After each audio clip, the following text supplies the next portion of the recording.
Somebody says that, but it's actually better than if they set you up in the wrong direction. So I appreciate that. I'm married, I have 3 children. My oldest is 29, and then I have, she runs her own consulting company. I have a son who's 26, he's an instructor pilot in the Air Force, he trains pilots. And then one who has just graduated from film school and thankfully has a job. So he's just finished making or working on a Disney movie, and now he'll start on something else, but you kind of go job to job in that industry. So when we moved to the States, we just had 2 kids, and quite young at that stage, and we came for just 1 year. That was in 1986. The reason why we were only coming for 1 year was back home. Apart from working for Price Waterhouse, I was also pastoring a church. And so we've been leading that church for 5 years, and just but as we were leaving South Africa, we got a little bit of a sense that this was going to be a longer term move. We had no time to prepare. We prepared everything for short term. Everything was in storage. So we arrived in San Francisco with $300 in our pocket, a couple of kids, a bag of Duplo or Lego, whatever we had for the kids. And as we flew in, God said to me, this is going to be your home for quite a while. So that's what we call in the seminary side of things, Rob, Jehovah Sneaky. And, one of God's American names, I guess. And so we began to ask God, why do you want us to stay here? And we had been involved not just in business, but also in leading the local church, as I mentioned. Then to make matters worse, I began to consult to mission organizations and found that there were these 3 worlds. There was basically local church, which we were heavily invested in. There was business over here, and there was missions over here. But they were 3 different worlds. They spoke different languages. I noticed pretty quickly that even though in the local church I had autocratically divided the whole church into house churches and appointed leaders and spread out the work of the ministry as much as possible, most of our leaders were business people, engineers, school teachers, etc. We had no paid clergy per se, deliberately for a season. We still had a good percentage of the people in the local church underutilized. Then when I got to the mission side, I found that they were asking for preachers, evangelists, guys who could play guitar and maybe fix a truck, something like that. But when I got there and I looked at their needs and what they needed to succeed, they actually needed database analysts, marketing people, finance specialists, etc. And I had them in my church, but these people didn't have the language to ask for them. And so we began to see how could we bridge these people into missions and get some of the missions culture into the local church. But part of what was also needed was the business skills and the stuff that one picks up in a work context were needed both in the local church and in missions and vice versa. So as I began to work in these different worlds, God said we needed to stay and figure out how to integrate all 3 of those things. We'd done it in our own practice, but we found that it was still very, very rare. I had a lot of pressure when I was pastoring a local church. People would say, when are you going to go full-time? And in other words, when are you going to quit your job at Price Waterhouse? I had 2 full-time jobs. I preached every week, led worship, taught. I had a secretary whom I never saw. I used to leave her dictaphone tapes, and then she would just come in during the day when I wasn't there. We had all of our leaders meetings 5:30 in the morning before we all went to work. I already had 2 full-time jobs, and I began to develop a distinct aversion for this notion of dichotomy. Some things are work, some things are ministry. Some things are secular, some things are sacred.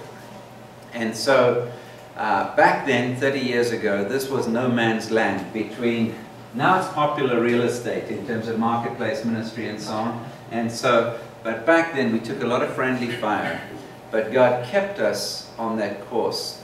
And coming out of that experience is how I got to write Convergence about 12 years or so ago.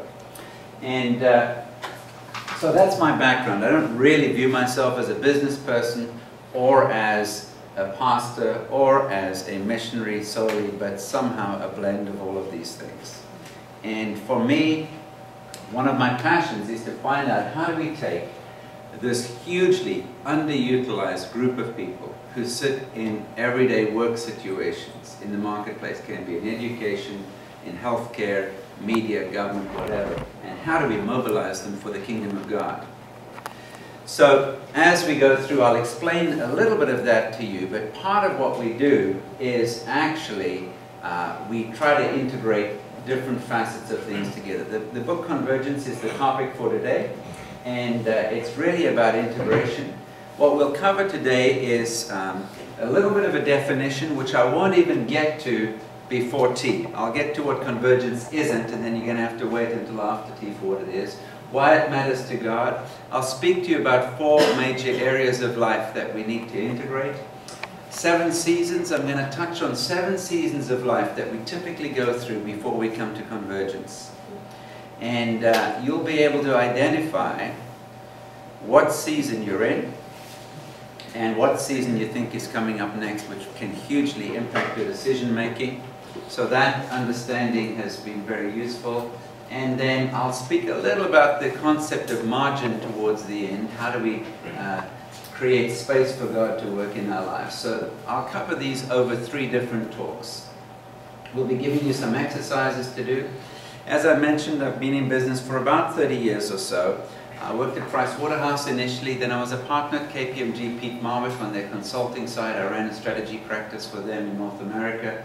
I was also responsible for their tools and methods worldwide for their consulting practice. I then moved to a company called Computer Sciences Corporation, CSC. It's a big corporation, and ran a West Coast practice for them for most industries except manufacturing, and then started the Institute in 1996. And I'll tell you how that happened. I was driving up the freeway one day, and I was supposed to be I was going to a strategy meeting for the company, and my boss had asked me on the Friday, he was a pretty laid-back guy, Brett, can you think about our strategy for the future? I forgot completely. So I'm driving to the meeting, up the 280. I said, God, have you got any good ideas? It's like a stupid question. So he said, start an institute. I said, great, what's an institute? And so I had all of 20 minutes to think about it before the meeting. So we get to the meeting and people talk for about a half an hour. I say nothing, which is unusual. Then they look at me, they said, Brett, what do you think we should do? I said, I think we should start an institute. They said, great, what's an institute? So I put a business plan together and gave it to one of my colleagues. He had been the CIO of the London Stock Exchange when the market crashed back in 1987. British guy, he'd come out and was working with me, not a believer. He read the business plan, came back and he said, there's one thing wrong with this. I said, what's it? He said, you should do it on your own. Don't do it with CSC. And you know, God can speak through people who aren't believers. And so then my wife and I, we'd been doing a consulting project for a university out in Hawaii, and on the way back on the plane she said, we'd already started 20 years ago an organization with the brilliant name of Professionals for Christ, which was a great name except for 2 words, professional and Christ. You know, when we got to the Ukraine, they weren't so sure about Jesus. Nobody was quite sure who a professional was, so we changed the name to Equip, and we ran under that name for a long time. And then in 2006, we took all of what we were doing through the nonprofit and stuck it underneath the business. So we do everything under the umbrella of the Institute, which is a for-profit company. Why? Because many of you, like Donna, I know, are involved in the missions front and so on. If you're going to reach a people group, you need to be inside that people group. It's no good sitting in, with due respect, a seminary telling business people what to do, or inside a business telling churches what they need to do, etc. We can speak to each other, of course, but the best place to be is inside the people group. And for us, we are part of a tribe that you won't find on the Joshua Project, you won't find on the US Center for World Missions. It's what I call the global business consumer. These are a group of people whose primary identity is global. Their culture is business. Their behavior is they behave as consumers. And they are a fast-growing tribe, driven by things like iPads, iPhones, and common technology. So if you go to Kenya, or if you go to Cape Town, or Cairo, or San Francisco, or Chennai, or They dress the same. They speak the same language, Business 2.0. That's what they speak. Their culture is primarily around that stuff, not around, oh, I'm ethnic Chinese or South African or whatever. So they have a new kind of identity. And for us, it's not an unreached people group, but it's the fastest growing tribe that's out there. There are well in excess of 1.2 billion workers on the internet. And many of them are Christians. And so we go after that tribe. And so we operate as part of that tribe, as a business, although we work in many spheres of society. So that's what we do there. So in terms of some of the things that I've been working on, I'll just let you know.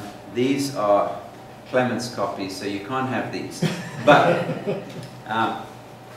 what you will find in your brown envelopes is a way in which you can go up onto our website and you can order any of the books. All of our books are up as ebooks.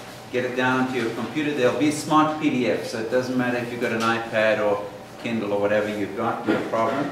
And you just got to put in the code Toronto over there, and it will give you a discount. So that's how you can get any of the books that are there. And I'll tell you very briefly, this one is not for sale. It's our consultant manual. We take people through about 13 weeks of training. If you've been through Perspectives, this is kind of Perspectives for business people. And we go all the way through every aspect of running a business and see what does Scripture say about running a business. So that's part of our training, and I'll share with you later how you can be a part of that if you'd like to. Then I've written another book on transforming society, and this has to do with, there's a lot of verbal fog around discipling nations, etc. Lots of discussion on that. So how do you make that practical? And so this book outlines how you can separate out the spheres of society, the assets of society. I don't care if you think there's 4 spheres or 17 spheres is the most I've seen. It doesn't really matter. Everybody has a great explanation why their number is the perfect number. I have 5 fingers and 10 fingers in total, so I got it's about as far as I could get. And so we identified 10 of them, and this is a way to deal with transforming society. And so this is a book that I wrote some years ago with a guy from Cisco. It's written from just a generic perspective, as is another book I noticed I don't have here called Lemon Leadership, which is 5 types of leaders: luminaries, entrepreneurs, managers, organizers, and networkers. And traditional leadership stuff deals with 2 types of leaders, entrepreneurs and managers, just not enough to go around. So you can have a look at Lemon Leadership. Actually, we have a webinar on Monday night on Lemon Leadership. You can go to our website, you can enroll there, and I'll be doing a 2-hour session. And as you go through that, we'll also, as part of your registration, give you the ability to take a Lemon Leadership assessment. And we work with governments, with police departments, companies, churches, all sorts of things on Lemon Leadership.